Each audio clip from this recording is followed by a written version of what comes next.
Surat Dumas road પર આવેલી salsa enjoy રેસ્ટોરન્ટમાં થયેલી ચોરીનો ભેદ ઉકેલાયો। ચોરીને અંજામ આપનાર રેસ્ટોરન્ટનો ભૂતપૂર્વ કર્મચારી નીકળ્યો હતો। ડુમસ પોલીસે સીસીટીવી કેમેરાના આધારે ગુનો ઉકેલી કાઢ્યો હતો। સુરતના ડુમસ વિસ્તારમાં આવેલી મોન્ટેસા બિલ્ડિંગમાં બનેલી ઘરફોડ ચોરીની ઘટના સાલસા એન્જોય રેસ્ટોરન્ટમાં બની હતી। આ ચોરીમાં આશરે 8,60,000 રૂપિયાની રોકડ રકમની લૂંટ કરવામાં આવી હતી। ચોરીને અંજામ આપનારા આરોપીઓ ખૂબ જાણકારીપૂર્વક અને વ્યવસ્થિત રીતે તૈયાર હતા, જેનાથી પોલીસ માટે આ કેસ શરૂમાં બ્લાઇન્ડ કેસ સમાન લાગ્યો। ઓળખાણ ન થાય આ માટે તેઓ ટોપી, ફૂલ સ્લીવ્સ ટી શર્ટ અને માસ્ક પહેરીને આવ્યા હતા।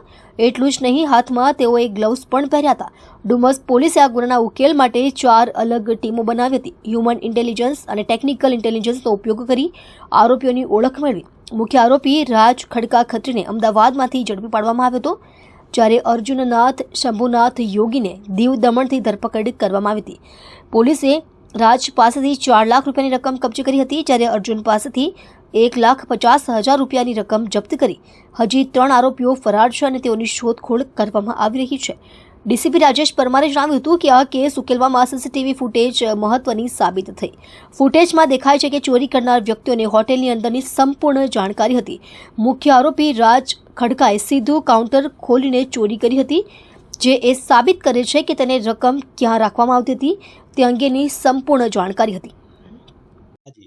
તારીખ 9/12/2024ના રોજ ડુમસ પોલીસ સ્ટેશન વિસ્તારમાં આવેલા મોન્ટેસા બિલ્ડિંગના સાલસા એન્જોય રેસ્ટોરન્ટ અને સાલસા રેસ્ટોરન્ટમાંથી ચોરી થઈ હતી। ટોટલ 8,60,000ની ઘરફોડ ચોરી હતી।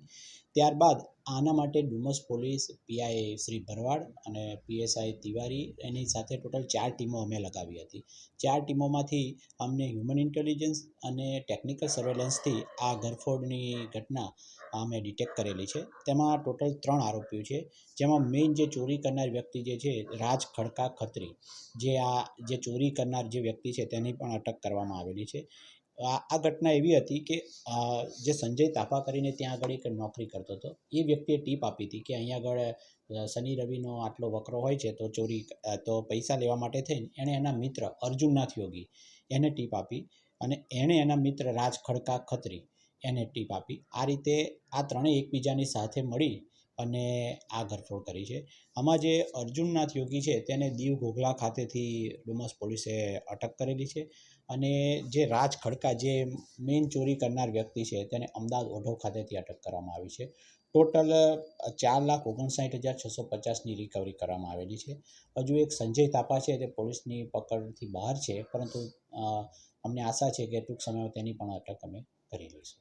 ટીપ આપનાર ત્યાં જ નોકરી કરતો હતો?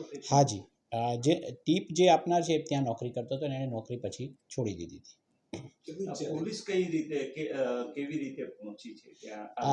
આ જે શરૂઆતથી આ જે ઘટના હતી તો એકદમ બ્લેન્ક કેસ હતો, પરંતુ પોલીસે સીસીટીવી સાથે અને એ સિવાય એની 1-2 જે હતી હરકતો એવી હતી જે વખતે એના પરથી અમને આઈડિયા આવ્યો કે આ જે કોન્ફિડન્સથી જે રીતે જતો હતો, જે રીતે રેસ્ટોરન્ટમાં તરત જ એ જગ્યાએ કાઉન્ટર પર પહોંચ્યો, એટલે લાગ્યું કે કોઈ વ્યક્તિ જાણીતો હોય અથવા તો પોતે ત્યાં અગાઉ નોકરી કરી ગયો હોય। આ રીતે અમે આને ડિટેક્ટ કરેલો છે।